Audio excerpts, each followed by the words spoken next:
നമ്മുടെ പ്രശാന്തേട്ടനും ബൈജു ജോസേട്ടനും.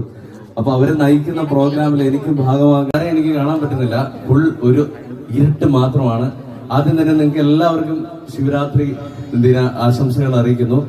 ആദ്യമായിട്ടാണ് ഈ ക്ഷേത്രത്തിൽ വരുന്നത്. ഈ ക്ഷേത്രത്തിന്റെ ഉത്സവത്തിന്റെ ഭാഗമായി കൊച്ചിൻ പോപ്പിൻസിന്റെ പ്രോഗ്രാമിന്റെ ഭാഗമായി വരാൻ കഴിഞ്ഞതിൽ വളരെ സന്തോഷമുണ്ട്.